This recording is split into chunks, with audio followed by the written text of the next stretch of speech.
अच्छा, अभी उपासकों के अंदर में ये एक जैसी धारणाएँ आती है, जैसे कहीं भी जाओ तो हम पूछो कि अपना इंट्रोडक्शन देते हैं तो वो कहते हैं कि आप बुद्धिस्ट हैं, तो वो पहला सवाल ये करते हैं कि आपने विपश्यना की कि नहीं की?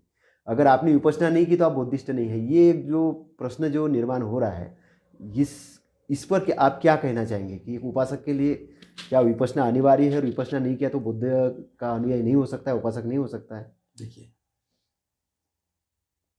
आपने कभी खेत देखे हो ना? खेत खेत बिल्कुल देखे हैं। देखे? हुँ। जिस खेत की उसका मालिक जुताई करता है, अच्छी तरह जुताई करता है, बीज डालता है, उसमें क्या उगता है? जो भी बीज डालेगा उसकी फसल जो उगेगी। बीज डाला वही उगा, बराबर। और वो उसी को काटता है हुँ। और वो समृद्ध होता चला जाता है। एक ऐसा भी खेत है जिसका मालिक है, लेकिन उसको जुताई नहीं करता है और बीज भी नहीं डालता है, वो क्या काटता है? एक कुछ नहीं काटेंगे, उसके खेत में क्या उगेगा? कुछ नहीं उगेगा। उसके खेत में उगेगा घास। खरपतवार उगेगा। खरपतवार, झाड़ी जंखाड़ियां भी बड़ी होंगी, बराबर। उन झाड़ियों में सांप बिच्छू नेवले बसेंगे, और बड़ी हो जाएंगी तो चोर उचक्के भी वहीं बसेंगे, जुआ सट्टा भी वहीं शुरू हो जाएगा। तो जिस खेत का मालिक ना हो, या जिस खेत का मालिक परिश्रमी ना हो, उसमें झाड़ियां जंखाड़ खरपतवार पैदा होती हैं, सांप बिच्छू नेवले पलते हैं। समझे बात को? तो ऐसे ही धम्म में हो गया, जहां धम्म का कोई स्वामी मालिक नहीं है, मास्टर नहीं है, कंट्रोल करने वाली शक्ति नहीं है, तो ये सांप बिच्छू पनपने लगे हैं, उन्हें भी आश्रय मिलने लगा। खाली पड़े खेत में तो पलते हैं ना। अब हम क्या काटेंगे? हम बो ही नहीं रहे, हम धम तो बो ही नहीं रहे ना, तो राग और द्वेष ही काटेंगे, राग और ईर्ष्या द्वेष। काटेंगे, झगड़े काटेंगे, ये तो काटेंगे, काट रहे हैं। धम्म का एक अलग स्वरूप है। भिक्षु बना विहार में रहता है, विहार बना भिक्षु को आश्रय देता है। अब कोई भी ग्रस्त उपासक घर में परेशान हुआ, विहार में आए तो शांति उसे मिले, तभी तो धम्म बढ़ेगा, तभी बढ़ेगा। अब घर में आया, घर में झगड़ा था, विहार में आया तो उसे और बड़ा झगड़ा मिला। घर में गया तो कुछ और बातें हो रही झगड़े की, विहार में गया तो भिक्षु भी बैठ गया, जी यहाँ उपासक ये करते कभी कहाँ में आ गया।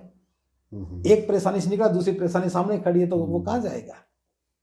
तो वास्तव में हम अपनी खेती की जुताई नहीं कर रहे हैं, और धम्म का बीज डाला ही नहीं है, और धम्म का बीज बिना श्रद्धा और विश्वास के कभी उगेगा नहीं। तो बौद्ध बने हैं तो बुद्ध में विश्वास करें,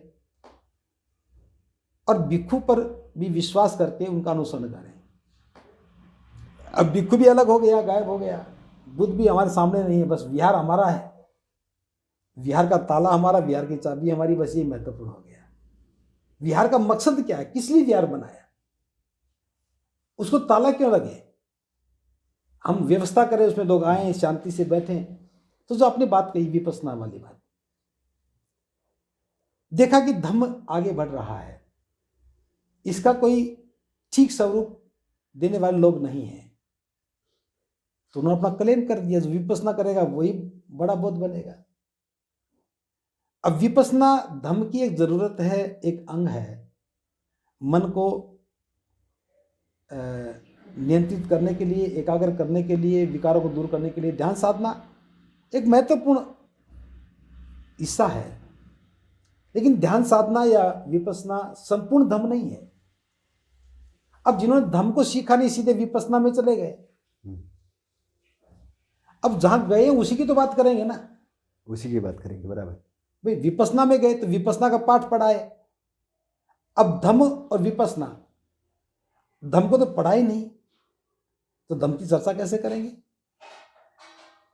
अब जो धम्म में आ गए वो विपश्यना नहीं कर रहे। अब ये व्यक्ति धम्म में आने के बाद ध्यान साधना करने लग जाए, तो विपश्यना का जवाब दे सकता नहीं दे सकता? बिल्कुल दे सकता है। तो विपश्यना एक सुसंगठित कार्यक्रम है, उसकी सुसंगठित ब्रांडिंग है, उसका सुसंगठित प्रचार और प्रसार है, इसलिए लोग उसकी बात करते हैं। आप भी धम्म का एक स्वरूप लेके आओ, उससे पूछो भाई क्या आप श्रामणेर बने हैं? क्या आपने श्रामणेर प्रशिक्षण लिया? मैंने 10-10 दिन का 2 बार प्रशिक्षण लिया। और वो समझ जाएगा 2 बार प्रशिक्षण लिया तो धम को जानता होगा। 2 बार श्रामणीर बना तो विपස්සना भी, ध्यान साधना भी किया होगा। अब कौन महत्वपूर्ण हो गया?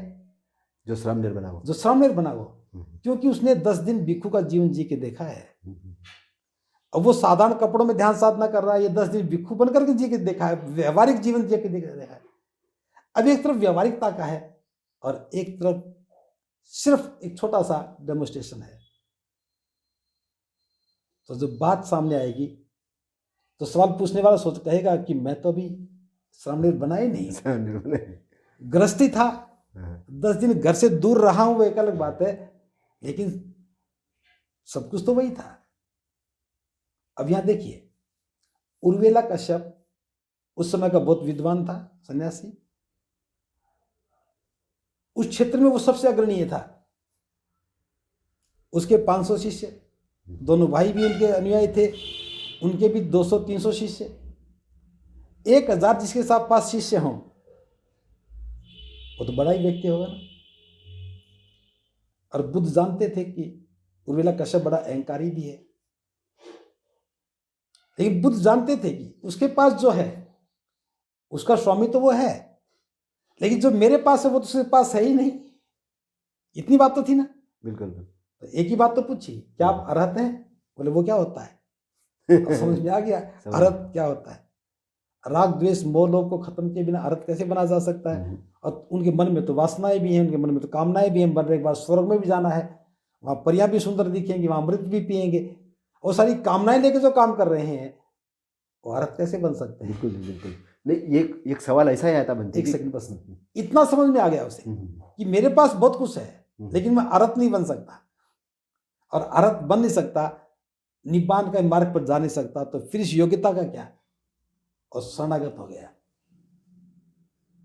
तो यहां क्या है, आवश्यकता है कि हम अपनी धम्म की परिचर्चा को, चर्चा को व्यवहारिक रूप में लेके आए। एक श्रामणीर जो है वो 10 दिन में बहुत कुछ सीख लेता है। सबसे बड़ी बात है प्रैक्टिकल है। एक श्रामणीर बनने के बाद पता लगता है कि भिक्षु क्या होता है। बाल कटवाने से पता लगता है कि भिक्षु का स्वभाव क्या हो सकता है। क्यों? तो ये सब चीजें जो उठ रही है आज, विपස්සना को धम्म के सामने खड़ा कर दिया। इसे भयभीत होने की आवश्यकता नहीं है। जिस दिन धम्म का स्वरूप बाहर आने लगेगा, विपස්සना तो समाहित हो जाएगी। समाहित हो जाएगी, बिल्कुल। नहीं हो जाएगी क्या? वह विपස්සना तो धम्म का हिस्सा है। हिस्सा, बिल्कुल। विपස්සना धम्म नहीं है। एक यूनिवर्सिटी है, विश्वविद्यालय है, उसमें एक फिजिक्स एक सब्जेक्ट है, केमिस्ट्री एक सब्जेक्ट है, हिस्ट्री एक सब्जेक्ट तो है ना, एक डिपार्टमेंट हो सकता है उसका। लेकिन हिस्ट्री एक यूनिवर्सिटी नहीं है, फिजिक्स एक यूनिवर्सिटी नहीं है, यूनिवर्सिटी है। तो धम्म तो विश्वविद्यालय है और विपස්සना उसका एक डिपार्टमेंट है। एक डिपार्टमेंट विश्वविद्यालय का मुकाबला कैसे कर सकता है? बिल्कुल नहीं कर सकता। आपने ग्रेजुएशन किया तो अंग्रेजी पढ़नी पड़ी है, हिंदी भी पढ़ी है, दूसरे सब्जेक्ट भी पढ़े हैं।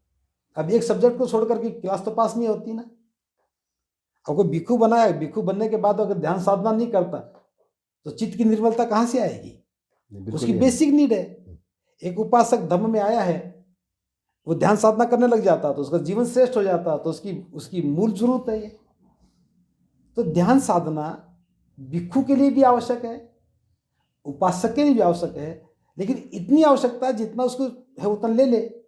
अब एक ग्रस्त व्यक्ति है, 4 घंटे थोड़ी बैठ सकता है, वो तो 4 दिन में एक बार बैठ जाए तो भी अच्छी बात है, वो तो 1 सप्ताह में 1 घंटा बैठ जाए तो भी अच्छी बात है। उसे तो उतना ही चाहिए जैसे हम रोज नहाते हैं। वे विपස්සना कितना है? जैसे हम रोज नहाते हैं, अब 24 घंटे में 1 बार नहाते हैं तो कितनी देर नहाते हैं? 15 मिनट 20 मिनट, व्यक्ति की मर्जी है। वो 5 मिनट में भी नहा के हट जाए, 50 मिनट भी लगा दे, और कोई 5 घंटे में नहाता रहे। अब चित्त के विकार दूर करने जितना विकार है उतना दूर कर ले। लेकिन ध्यान साधना में जब व्यक्ति आनंद लेने लग जाता है तो यह एडिक्शन है। ध्यान साधना में जो व्यक्ति आनंद ढूंढने लग जाता है तो सब कुछ पाकर के भी खोने लग जाता है। ध्यान साधना आनंद की अनुभूति के लिए नहीं है। ध्यान साधना चित्त की निर्मलता के लिए है। अब मान लो किसी का चित्त निर्मल हो गया, उसके बाद क्या करेगा? तब तो अगला काम करना ही पड़ेगा ना, उसे नहीं करना पड़ेगा। अब लोग अगला काम जब करें जब पता हो, अगला काम तो पता ही नहीं, तो वहां ढूंढेंगे कुछ ना कुछ, खाली बैठे कुछ तो ढूंढेंगे ना। अब वो आनंद ढूंढने लगते हैं और वो मिलने भी लग जाता खाली बैठे। तो विपश्यना जो है वो धम्म का प्रतिद्वंदी नहीं है। ध्यान साधना धम्म की प्रतिद्वंदता में नहीं है। ध्यान साधना धम्म का एक अभिन्न अंग है, उसे अंग के रूप में स्वीकार करना चाहिए। अब जो वे व्यक्ति अज्ञानता वक्त कहते हैं आपने विपश्यना नहीं किया तो आपने कुछ भी नहीं किया, तो कहते हो ठीक, अभी हम तो आपको देख के खुश हो लेंगे। सीधी बात है। नहीं, अभी मैं कहीं विपश्यना करने वाले लोगों से मिलता हूँ और मिलने के बाद वो चित्त और मन को एक ही समझते हैं। देखिए, और मेरा तो सिर्फ इतना कहना है, हाँ, हमें बहुत ज्यादा विद्वता की बातों में जाकर के बात करने की जरूरत नहीं है। ये देखो, शब्दों को पकड़ करके उनकी व्याख्याएं करना, बहुत गहराई में उतरना, है तो विद्वानों के काम है। जन कल्याण का बहुत विद्वता से कुछ लेना देना नहीं है। नहीं, जन कल्याण का तो बिल्कुल नहीं है ना। तो हम उन चीजों में ना उलझे।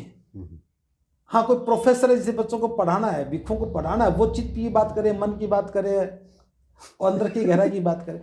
अब आम आदमी को समझाना है, उसके लिए तो चित्त भी वही है, मन भी वही है। क्या जी, वह चित्त और मन अलग कहाँ है? इसलिए जो व्यवहारिकता का पक्ष है धम्म का, जो बुद्ध की सबसे महत्वपूर्ण बात है, सिद्धांत विद्वानों के लिए हैं। आम व्यक्ति के लिए तो प्रतीक, परंपराएं और जो व्यवहार की बातें हैं, आम व्यक्ति के लिए तो वही धम्म है। तो सिद्धांतों की बातें तो विद्वान लोग करेंगे, जो बहुत उच्च श्रेणी के भिक्षु हैं, जिन्हें पढ़ना पढ़ाना है, वो करेंगे। अब भिक्षु भी, एक तो वो भिक्षु जो जनसाधारण को जगाने का काम कर रहा है, जरूरी नहीं कि वो बहुत विद्वान हो। बहुत विद्वान हो जरूरी नहीं है, लेकिन जो यूनिवर्सिटी का प्रोफेसर है वो तो प्रोफेसर होना ही चाहिए ना। नहीं, मैं कई लेखकों को देखता हूँ कि वो किताबें लिखते बुद्ध पर और वो चित्त का ट्रांसलेशन मन कर देते हैं और फिर आदमी भटक जाता है। तो चित्त और मन में क्या डिफरेंस है, मतलब इसीलिए इस संदर्भ में, क्योंकि बहुत भ्रांति है। मैं ही कह रहा हूँ, ये मेरा सब्जेक्ट नहीं है बेसिकली। अच्छा, क्यों नहीं सब्जेक्ट? इसमें उतरने के बाद है ना, इनमें उतरने के बाद व्यवहारिकताएं खत्म हो जाती हैं।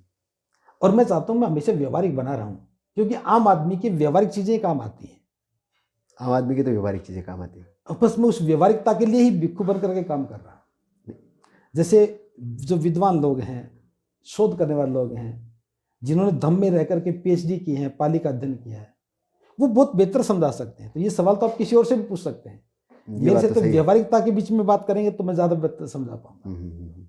नहीं, मैं बता देना चाहता हूँ आपको कि ये तथागत कहते हैं कि मेरा धम्म जो है चित्त शुद्धि के लिए, चित्त शुद्धि के लिए और मन के प्रशिक्षण की बात है, क्योंकि मन सभी इंद्रियों का मालिक है और मन को अगर सुसंस्कृत किया जाए, ठीक ढंग से प्रशिक्षित किया जाए, तो वो एक्चुअल वो सभी इंद्रिय जो है, सभी इंद्रिय मतलब वो देखने के बारे में भी ट्रेनिंग देते थे, सुनने के बारे में क्या सुनना है, स्पर्श के बारे में ट्रेनिंग देते, और सभी जो इंद्रिय मन के माध्यम से कंट्रोल होता है। तो मेन पुरोगामी है जो धम्मपद के अंदर में फर्स्ट। मैं बता रहा हूँ, वही एक जो बड़ा कंफ्यूजन कहाँ है। हाँ, बुद्ध की सारी बातें जब पढ़ते हैं उसमें चित्त ही आता है, चित्त ही आता ना।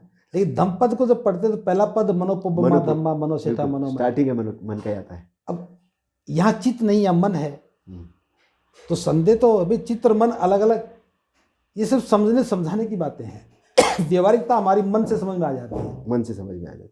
मन अगर सही से आता है तो वो चित्त शुद्ध होना ही होना है, मतलब पाली में चित्त ही हम इस्तेमाल करते हैं, लेकिन धम्मपद में चूंकि मन आ रहा है, मन भी है, लेकिन एक चित्त वग्गो भी एक वर्ग है, चित्त का वर्ग पूरा चित्त पर ही है। तो इसलिए मन और चित्त में जो बारीकी का जो विश्लेषण है ना, ये विद्वानों का काम है। आम आदमी के समझ में आने वाली बात मन की बात है और मन के लिए वो काम करे। तो भंते जी, मैं एक बार और पूछना चाहता हूँ कि तथागत ने उस समय जो अपना धम्म की देशना दी, जो अपनी धम्म की देशना दी, वो दी है पाली के अंदर में। और पाली उस समय की लोक भाषा थी, मतलब पाली बहुत अच्छी भाषा थी, इसलिए नहीं दिया, पाली लोक भाषा थी, लोग वो जानते थे वो भाषा। इसलिए धम्म का उस समय उन्होंने उस पर उपदेश दिया।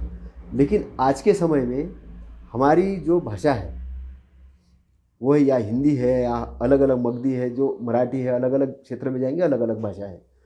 तो अब हमको तथागत के वचन एक तो पाली में समझना है और पाली में समझ के उसको हिंदी या दूसरे भाषा में कन्वर्ट करके आम जनता के अंदर में बताना है।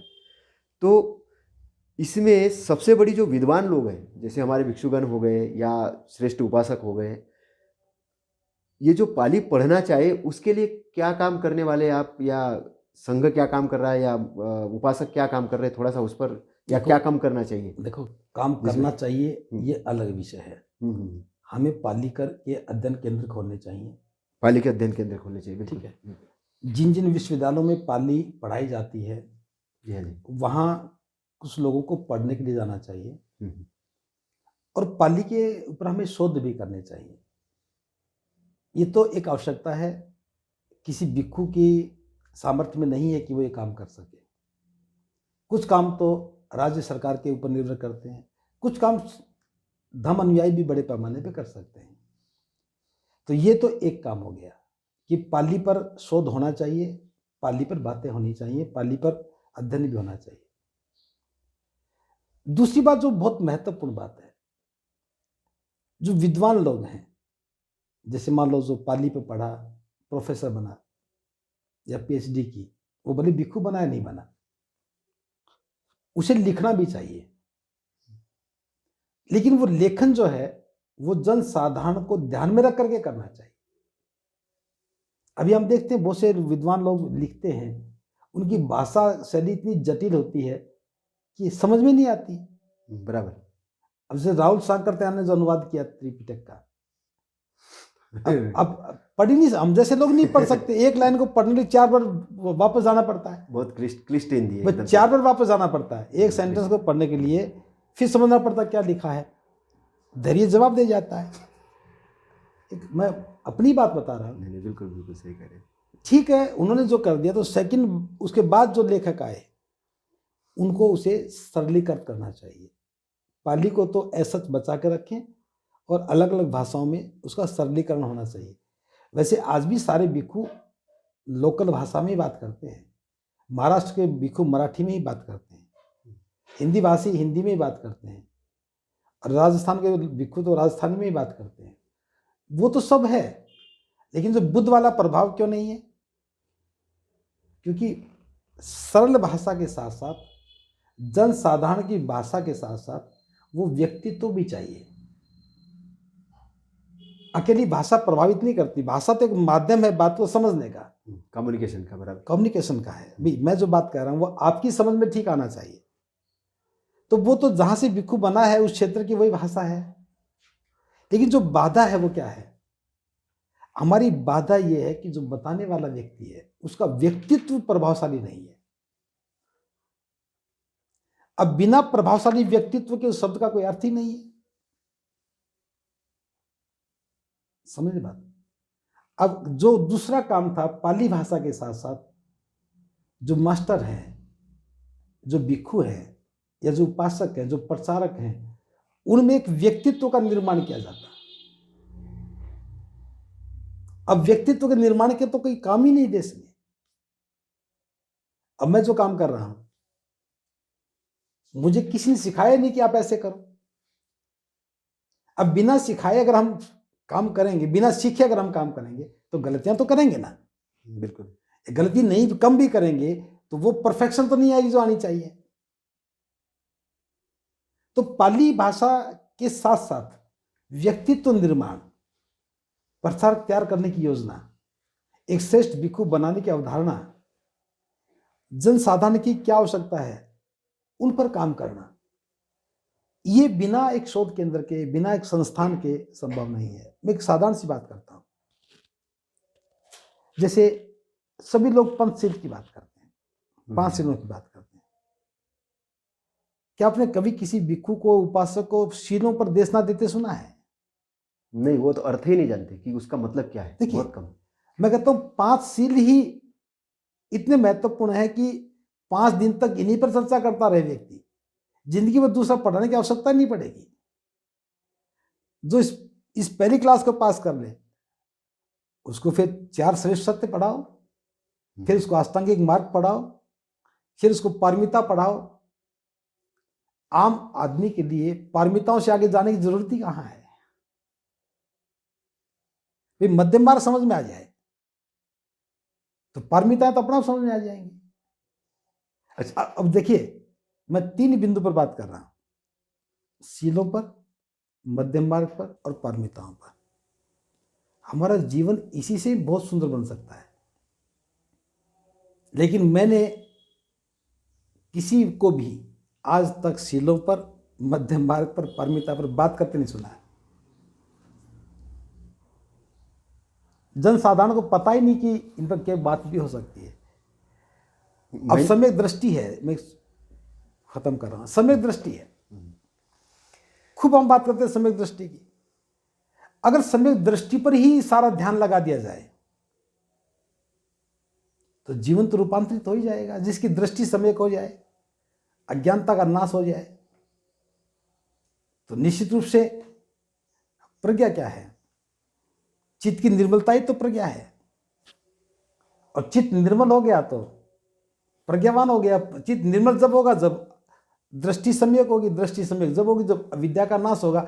अब ये सारी जो चीजें हैं अज्ञानता और ज्ञान के बीच में है। हम सोचते हैं कि मैंने 4 किताबें पढ़ ली, मैं तो ज्ञानवान हो गया। ज्ञानवान तो हो गए लेकिन प्रज्ञावान तो नहीं हुए ना। अब ज्ञान और प्रज्ञा में अंतर हम लोग नहीं कर पा रहे। हम विद्वान को ही प्रज्ञावान मान लिया, हम पढ़े लिखे व्यक्ति को ही प्रज्ञावान मान लिया, जबकि प्रज्ञा का ज्ञान से कोई संबंध नहीं है। प्रज्ञा का संबंध तो चित्त की निर्मलता से है, और चित्त की निर्मलता की बाधा अज्ञानता है, और अज्ञानता ही दुख है। 4 श्रेष्ठ सत्य को समझे बिना उस अज्ञानता का नाश नहीं हो सकता, अविद्या का नाश नहीं हो सकता। अब अविद्या का नाश करने के लिए जो हमारा प्रयास है,